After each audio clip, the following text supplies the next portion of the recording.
اور یہاں تک کہ جب آپ سے کا وصال ہوا تو آپ کی جو زرہ تھی وہ رہن کے طور پر کسی کے پاس رکھی ہوئی تھی، ٹھیک ہے نا. یہ میرے نبی ہیں، اس کو کہتے ہیں قناعت اور توکل. اس کو کہتے ہیں قناعت اور توکل، کہ آج کے بارے میں صرف سوچنا، کل کی فکر نہ کرنا کہ کل کہاں سے کھائیں گے، کہاں سے کپڑا پہنیں گے، کیا ہوگا کیا نہیں ہوگا. اس کو کہتے ہیں کہ حد درجے جو بالکل آخری سٹیج ہوتی ہے نا توکل کی، وہ میرے نبی کی تھی، جہاں پہ انسان سوچ بھی نہیں سکتا. آج ہمارے پاس اگر کچھ 2 پیسے ہوتے ہیں تو ہم اس کے بعد تھوڑا سا اپنے پاس رکھتے ہیں، تھوڑا سا اپنے پاس بچا کے رکھتے ہیں. آج جیسے خرچ کر لیے، باقی کا بچا کے رکھیں کہ نہیں کل کو آپ صلی اللہ علیہ وسلم کل کو ہمارے کسی کام میں وہ چیز آ جائے گی، ٹھیک ہے نا. تو منع نہیں ہے. اب اس کا مطلب یہ نہیں کہ آپ کے پاس جتنا کچھ آپ سارا اس کو تقسیم کر دیں اور کل کو آپ فاقے میں بیٹھ جائیں. میرے نبی کا توکل وہ تو ایک اعلیٰ درجے پہ تھا نا. لیکن بتانے کا مقصد یہ ہے کہ ہمیشہ کوئی بھی بات ہو، پریشانی ہے، مشکل ہے، کوئی بھی ہے، ہمیشہ اللہ کے اوپر توکل رکھو. کسی اور چیز کے اوپر توکل کبھی مت رکھو، ہمیشہ اللہ کے اوپر توکل رکھو. اللہ ہی دیں گے، اللہ ہی عطا کریں گے. کوئی پریشانی ہے، مشکل ہے، کوئی رکاوٹیں ہیں، بندشیں، کوئی بھی مسئلے مسائل ہیں، اللہ نے ہی اس کو حل کرنا ہے. لیکن trust on Allah, that is important. حضرت عائشہ سے روایت ہے کہ آپ صلی اللہ علیہ وسلم بروئے عادت سخت گو نہ تھے اور نہ بے تکلف سخت گو بنتے تھے اور نہ بازاروں میں خلاف وقار باتیں کرنے والے تھے. یعنی میرے نبی کبھی بھی کسی سے سخت لہجے میں بات نہیں کرتے تھے، نہ بد اخلاق تھے، نہ بازاروں میں کھڑے ہو کر لوگوں سے باتیں کرتے تھے. جس طرح آج کل ہمارے میں ہوتا ہے کہ ہم کہیں جاتے ہیں تو بازار میں کوئی مل جاتا ہے، وہاں پہ کھڑے ہو کے اس سے گپے مارنا شروع ہو جاتے ہیں. تو میرے نبی کی عادت مبارکہ نہیں تھی، اور برائی کا بدلہ برائی سے نہ دیتے تھے. اگر میرے نبی کے ساتھ کوئی برائی کرتا تھا تو آپ صلی اللہ علیہ وسلم اس کا بدلہ برائی سے نہیں دیتے، بلکہ معاف فرما دیتے تھے. غایت حیا سے آپ کی نگاہ کسی شخص کے چہرے پر نہ ٹھہرتی تھی. یعنی آپ صلی اللہ علیہ وسلم اتنے حیا والے تھے کہ کسی شخص کے اوپر بھی آپ کی نظر نہیں ٹھہرتی تھی. حالانکہ وہ تو جائز ہوتا تھا، اس میں تو کوئی مسئلہ بھی نہیں تھا، مرد کو دیکھ سکتا ہے، اس میں کوئی حرج نہیں ہے. لیکن آپ صلی اللہ علیہ وسلم اس وقت بھی جو ہے نا کسی کو نظر بھر کے کسی کو نہیں دیکھتے تھے. یعنی کسی آدمی کے اوپر بھی آپ کی نظر نہیں ٹھہرتی تھی. اور نہ کسی مناسب بات کا اگر کسی ضرورت سے ذکر کرنا ہی پڑتا تو کنایہ میں فرماتے. اگر کوئی ایسی بات ہوتی جو حیا کے خلاف ہوتی تو آپ صلی اللہ علیہ وسلم اس کو انڈائریکٹلی کہتے تھے. کبھی بھی اس کو ڈائریکٹلی اوپنلی کوئی بات نہیں کرتے تھے، بلکہ انڈائریکٹلی کرتے. جیسے آج کل بھی اگر کوئی مجھ سے سوال کرتا ہے جو حیا کے خلاف ہوتا ہے تو میں اس کو کبھی بھی ڈائریکٹلی وہ بات نہیں کرتا، کیونکہ مجھ سے نہیں بیان ہوتی ہے. وہ ان کو ہمیشہ انڈائریکٹلی میں وہ بات کرنے کی کوشش کرتا ہوں، تاکہ صرف سمجھانا مقصد ہوتا ہے کہ سمجھ میں آ جائے. حضرت علی سے روایت ہے کہ آپ سب سے بڑھ کر دل کے کشادہ تھے، بات کے سچے تھے، طبیعت کے نرم تھے، معاشرت میں نہایت کریم تھے، اور جو شخص آپ کی دعوت کرتا ہے اس کی دعوت منظور فرماتے اور ہدیہ قبول فرماتے تھے. یعنی یہ نہیں، میرے نبی نے کبھی بھی فرق نہیں رکھا کہ کوئی امیر یا کوئی بادشاہ یا کوئی بڑا شخص مجھے دعوت پہ بلائے گا تو میں جاؤں گا، کوئی غریب بلائے گا تو میں نہیں جاؤں گا. آپ صلی اللہ علیہ وسلم کبھی بھی یہ فرق نہیں رکھا. اور کوئی بھی آپ کو ہدیہ دیتا تھا آپ اس کو قبول فرماتے تھے. وہ ہدیہ یا طعام، دعوت یا گائے یا بکری کا پایا ہی ہوتا، اور ہدیے کا بدل بھی دیتے تھے. یعنی اگر کسی نے گوشت بھی آپ کو ہدیتاً دیا، یا کسی نے اگر آپ کو کوئی بکری یا گائے کا کوئی پایا بھی دے دیا، پائے جو ہم لوگ کھاتے ہیں، وہ بھی اگر ہدیتاً کسی نے دیا تو آپ سے اس کو بھی قبول فرما لیتے تھے. اس کو یہ نہیں کہتے تھے کہ وہ یہ کیا چیز میرے لیے لے کے آ گئے تم، کوئی اچھی چیز لے کے آتے یا بنا کے لے آتے یا کچھ ایسے کرتے. نہیں، میرے نبی کبھی بھی کسی معاملے میں شکایت نہیں کرتے تھے.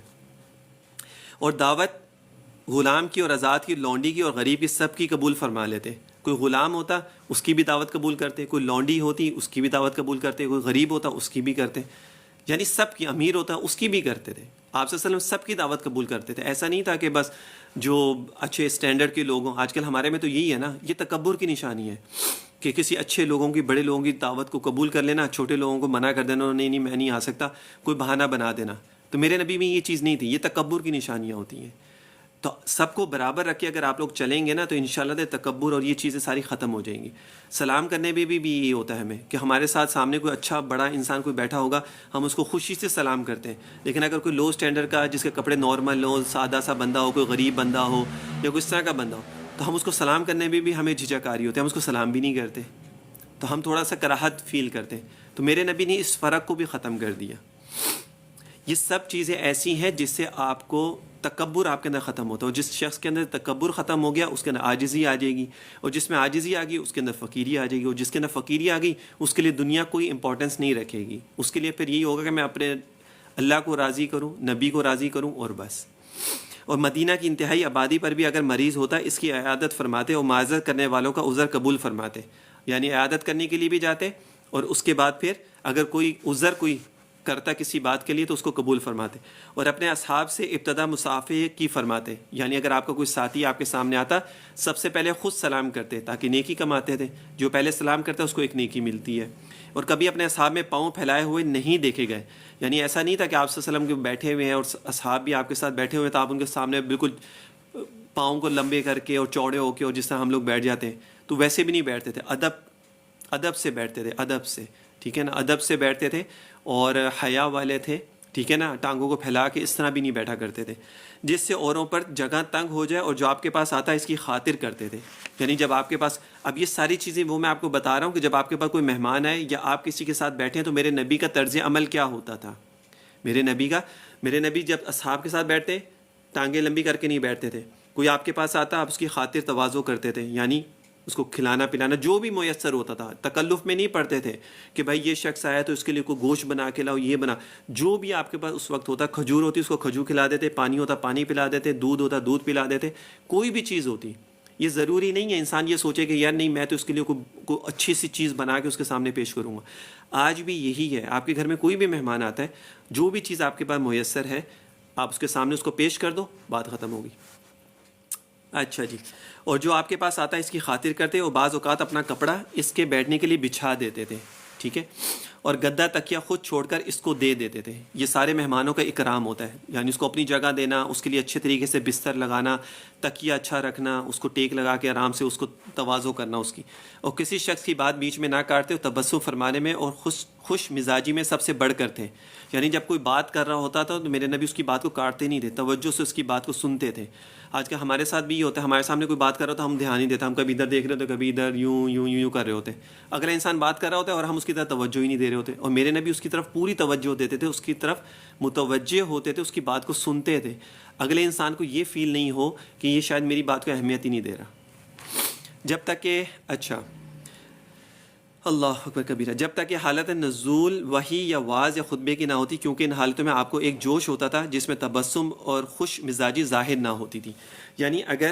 وحی وغیرہ کا معاملہ نہ ہوتا، جبرائیل علیہ السلام نہ ہوتے تو آپ تبسم بھی فرماتے تھے، آپ اچھے طریقے ہنس کے بات بھی کرتے تھے، لیکن ہاں اگر وحی کا معاملہ ہوتا، جبرائیل علیہ السلام آ رہے تو پھر آپ کی کیفیت الگ ہوتی تھی، ہر معاملے میں میرے نبی کی الگ کیفیات ہوتی تھی، وحی کیونکہ ایک عام چیز نہیں تھی، ٹھیک ہے نا، تو اس میں آپ صلی اللہ علیہ وسلم سیریس ہوتے تھے، جوش ہوتا تھا ایک، اور آپ کے اوپر جو ایک رکت ایک الگ طاری ہوتی تھی، ٹھیک ہے نا، تبسم کا مطلب ہوتا ہے ہنسنا، میرے نبی ہنستے تھے، اور ہنسنے میں کیا ہوتا ہے یہ آگے کے جو دانت ہیں نا، یہ دو بڑے دانت، یہ دو نیچے کے دانت، یہ میرے نبی کی صرف نظر آتے، میرے نبی کبھی منہ کھول کے ہاں ہاں اس طرح کر کے نہیں ہنستے تھے، اتنا ہنستے بس یوں، بس اس سے زیادہ نہیں ہنستے تھے، اتنی ہی سے ہنسی میرے نبی کی ہوتی تھی بس، یہ جو آج کل ہم لوگ جس طرح ہنستے ہیں نا، کہہ کے مار مار کے ہنستے ہیں اور پورا منہ کھول کے ہنستے ہیں کہ پوری ہماری اندر کے 32 دانت نظر آتے ہیں، یہ میرے نبی کی سنت نہیں ہے، میرے نبی تبسم فرماتے تھے، تبسم میں یہ کہ بس اوپر کے اور نیچے کے دانت آگے کے نظر آتے اور اس کے علاوہ کچھ نظر نہیں، ایک ہلکی سی مسکراہٹ جس کو کہتے ہیں وہ ہوتی تھی، تو یہ چیزیں ہیں میرے نبی کی توکل کے اوپر، قناعت کے اوپر، ٹھیک ہے نا، اور مہمان نوازی میں کوئی مہمان آتا اس کے ساتھ کوئی ہدیہ دیتا، کوئی تحفہ دیتا، اس کے ساتھ بیمار کی تیمارداری کے لیے جاتے، مریض کا حال پوچھنے کے لیے جاتے، چاہے وہ کتنا ہی دور کیوں نہ ہوتا، ٹھیک ہے نا، اس کے لیے بھی جاتے آپ صلی اللہ علیہ وسلم، کوئی آپ کو دعوت میں بلاتا آپ اس کی دعوت میں بھی جاتے، کوئی آپ کو ہدیے کے طور پہ کچھ بھی دیتا تو آپ صلی اللہ علیہ وسلم اس کے لیے سب کچھ وہ چیزیں کرتے تھے، ٹھیک ہے نا، تو یہ ساری چیزیں تھیں میرے نبی کے معاملے میں، زندگی سے ریلیٹڈ، جو میں ہر جمعرات کو پہلے تھوڑی سی آپ لوگوں کو بتاتا ہوں، ان چیزوں کو سیکھا کریں، یہ چیزیں سیکھنے کے لیے ہوتی ہیں، کل کو آپ کے گھر میں بھی کوئی مہمان آئے آپ اس کو اپنی جگہ دیں، اس کے لیے اچھا سا کپڑا بچھائیں، اس کو تکیہ دیں تاکہ وہ ٹیک لگا کے بیٹھ جائے، اس کے لیے جو بھی آرام دہ جو بھی چیز میسر ہے آپ اس کے لیے کریں، جو بھی آپ کے گھر میں چیز ہے کھانا کھلانے کے لیے آپ اس کے لیے کریں، اس میں تکلف میں مت پڑا کریں کہ جی اس کے لیے بہت زیادہ کوئی کرنا چاہے تو کر بھی سکتے ہیں، منع نہیں ہے، لیکن ایکسٹرا آرڈنری کسی سے قرض لینا یا کسی سے کوئی پیسے ادھار مانگ کے اس کی خدمت اور وہ ساری چیزیں کریں، وہ چیزیں مت کریں، ٹھیک ہے نا، یہ میرے نبی کا طرز عمل نہیں تھا یہ، ٹھیک ہے۔ اب ذکر ہوگا، ذکر میں توجہ سے کرنا، آپ لوگوں کو اسکرین دیکھنے کی ضرورت نہیں ہے، آنکھیں بند کریں، جو چیز میں ریپیٹ کر رہا ہوں آپ لوگ میرے ساتھ پڑھتے جائیں، کیونکہ آپ لوگ آنکھیں دے کے اسکرین پہ دیکھتے رہیں گے، سامنے چیزیں چلتی رہیں گی، میسیجز آتے رہیں گے، لوگوں کے ڈفرینٹ چیزیں ہوتی رہیں گی، آپ لوگوں کی توجہ ادھر جائے گی، چپ کر کے موبائل سائڈ پہ رکھ دیں، آنکھیں بند کریں، جو میں پڑھتا جا رہا ہوں میرے ساتھ پڑھتے جائیں، بس بسم اللہ الرحمن الرحیم، اللہم صلی علی سیدنا و مولانا محمد